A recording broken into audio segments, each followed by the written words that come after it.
کلم چې بدن کې د میګنیشیم کمی راشي نو انسان ته خوب په سکون نه ورځي، پټو دردونه د سر د پټې دردونه کوي، خپې ملای دردونه کوي، نو ته ډېر خرابېږي، سر باندې چکر راځي. دا ټول علامات بیا د میګنیشیم د کمی دي. میګنیشیم سپلیمنټ دی، دې ته وایي پمکن سیډ او په اسانه ډول کې ورته موږ وایو دا وګوره تاسو کتلی شئ دا د دې میګنیشیم سپلیمنټ برابر دی. یعنې تاسو دا زړې خورئ نو دا به دومره طاقت درکوي څومره چې تاسو دا سپلیمنټ درکوي. السلام علیکم. ډېر خلک داسې وي چې د هغوی اوړې جمع بدن دردونه کوي، په ملا کې درد وي، خپو کې درد وي، د سر دا پټې دردونه کوي، جسماني چې څومره پټې دي هغې کې دردونه ډېر زیات وي. نو د هغې بیا یو خاص وجه وي، بدن کې چې کله څه خاص ویټامینز دي هغې کمی وي نو بیا بدن کې دردونه مسلسل کیږي. او نن سبا چې کوم زیاتر کمی دی په بدن کې هغه د میګنیشیم کمی دی. میګنیشیم چې کله بدن کې کمی وي نو یو خو به پټې دردونه ډېر زیات وي، بی پی به اپ ډاون کیږي او انسومنیا مسله وي، بې خوابي به وي، یا خلکو له به خوب نه ورځي. کله چې بدن کې د میګنیشیم کمی راشي نو انسان ته خوب په سکون نه ورځي، د پټو دردونه د سر د پټې دردونه کوي، خپې ملای دردونه کوي، دغسې زړه ورته ډېر خرابېږي، سر باندې چکر راځي. دا ټول علامات بیا د میګنیشیم د کمی دي. نو د میګنیشیم کمی خو زیاتر په خوراک کې برابرېږي. کله هم چې موږ بیلنس ډایټ استعمالوو، بیلنس ډایټ دې ته وایي چې مکس خوراک دي، هر قسمه خوراک لږ لږ پکار دی، سبزیانې، فروټ، ډرای فروټ چې سم دي هغه لږ لږ پکار وي. نو کله چې موږ یو قسم خوراک کوو نو بیا زموږ بدن کې د ویټامینز کمی راځي. کله هم یو قسم خوراک نه پکار، خوراک بدل بدل خورئ، روزانه څه نه څه خوراک چې کوم دی خورئ، فروټ هم خورئ، سبزیان هم خورئ، بیا به ستاسو بدن کې د میګنیشیم کمی یا بل داسې ویټامینز وي دای کمی به نه راځي. خو که چېرې ستاسو بدن کې داسې کمی وي د میګنیشیم باوجود د خوراک نه، د هغې لپاره بیا څه خاص څیزونه دي چې هغې مقدار سیوا کول پکار دي. نو دې لپاره سپلیمنټس هم راځي. زه تاسو ته یو سپلیمنټ ښیم چې نن سبا په مارکیټ کې ډېر زیات ان دی. دا میګنیشیم سپلیمنټ دی، دې کې 30 ګولې وي، دا یو میاشت پورې استعمالیږي او تقریبا د دې قیمت چې کوم دی، د دې نرخ چې کوم دی قیمت 12,500 روپۍ دی. د دې استعمال سره ستاسو میګنیشیم کمی برابر شي. د دې دعوه ده د سپلیمنټ د دې کمپنۍ. خو زه تاسو د دې نه ارزان یو څیز ښیم چې هغه تاسو استعمالوئ نو یو خو به ستاسو د هغې څه مضر اثرات نشته دی، فایدې ډېرې زیاتې دي، او بل هغې په استعمال به ستاسو د میګنیشیم کمی هم برابرېږي. هغه څه شی دی هغه دا دی، تاسو ګورئ دې ته وایي پمکن سیډ او په اسانه ډول کې ورته موږ وایو دا وګورئ تاسو کتلی شئ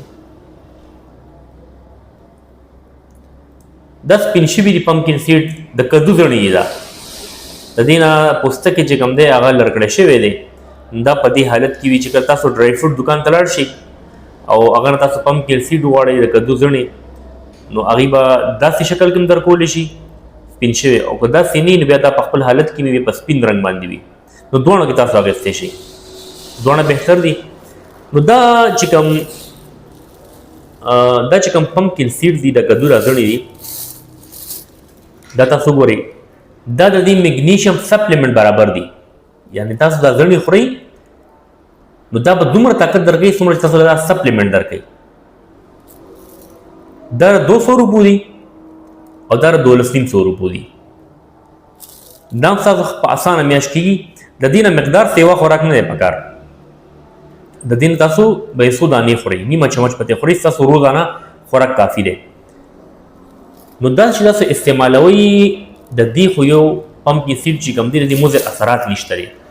بل یو خو په خوله باندې ډېر ښه لګي، سړي ته مزه ورکوي چې خوري، ذایقې هم ډېره مزېدار. زما خو خپل ځاني خوند ډېر زیات خوښ دی. نو معدې هم څه نقصان نه ورکوي، څه مضر اثرات هم نشته، او په نسبت د یو سپلیمنټ دا ارزان هم پرېوځي. نو د دې استعمال تاسو عام طور هم کوئ او د ژمي په موسم کې په یخنۍ کې د دې استعمال خامخا کوئ.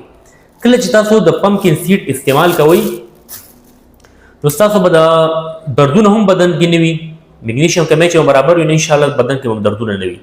خاص کر دا ملا یا د سر د پټې دا چې دردونه کوي، د سر د پټې چې کله دردونه کوي نو دا د میګنیشیم کمی د وجې.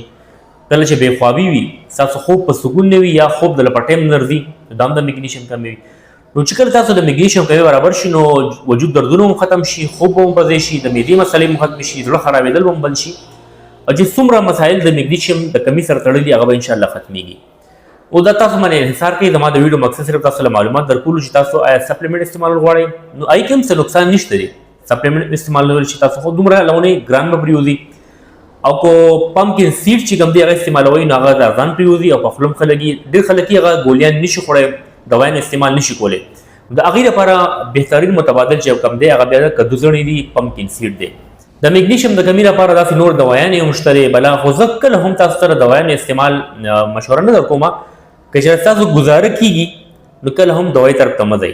په خوراک باندې خپلې مسلې حل کوئ نو چې کله ستاسو خوراک صحیح وي نو انشاءالله ډېر وړې وړې مسلې خو تاسو ته نه راځي. او که نه الله مکه څه داسې ایمرجنسي یا غټه بیماري نو بیا به خامخا تاسو هسپتال ته ځئ پراپر چیک اپ به کوئ هلته کې. خو که نه چې تاسو وړې وړې مسلې وي چې کوم هغې لپاره بیا د دردونو دوايانې مه استعمالوئ. خاص کر د پیناډال شو دا پین کلر دوايانې دا مه استعمالوئ او کوشش کوئ چې بدن کې د ویټامینز کمی چې کوم دی هغه برابر شي. کله چې د بدن کې د ویټامینز کمی وي چې ویټامین ډي ډیفیشنسي نه وي کیلشیم ډیفیشنسي نه وي آیرن ډیفیشنسي نه وي داسې میګنیشیم زنک سیلینیم داسې ویټامین B12 شو ویټامین ای شو ویټامین A شو نو د دې ټول چې د بدن طاقت د جسمانی پټو سره د وینې سیستم سره د څومره بدن نظام چې دی د هغې دې سره ډایرکټ تعلق دی د ویټامین سره. نو کله چې دا پوره وي نو انشاءالله بیا به مسلې نه وي تاسو ته. نو دا به تاسو تمیدو ته هم نه پرېږدئ خو دا به سیوا کېدو ته هم نه پرېږدئ. کله هم چې مقدار سیوا شي لکه د میګنیشیم په کمي باندې چې کوم مسایل وي تاسو ته یا د ویټامین ډي ډیفیشنسي سره چې کومې مسلې وي تاسو ته دردونه وي بدن کې یا نور نو که هغه مقدار د ویټامین سیوا شي نو بیا به هم هغه علامات په سیوا مقدار کې هم دا وي نو دا به بیلنس ساتئ یو څیز به انښلی نه. کله هم چې اعتدال تاسو راولئ په خوراک کې نو ستاسو به انشاءالله مسلې حل کېږي. امید ده ستاسو به دا ویډیو خوښه شوي. دا ویډیو خپل ملګرو سره هم شیر کړئ چې هغوی ته هم فایده ورسي. زما چینل ډاکټر شبیر پښتو په یوټیوب باندې سبسکرایب کړئ. زما دعا ده الله پاک دې ټول بیمارانو الله شفای کامله نصیب کړي. الله دې د ټولو مسلې په خپل قدرت حل کړي. آمین. الله حافظ.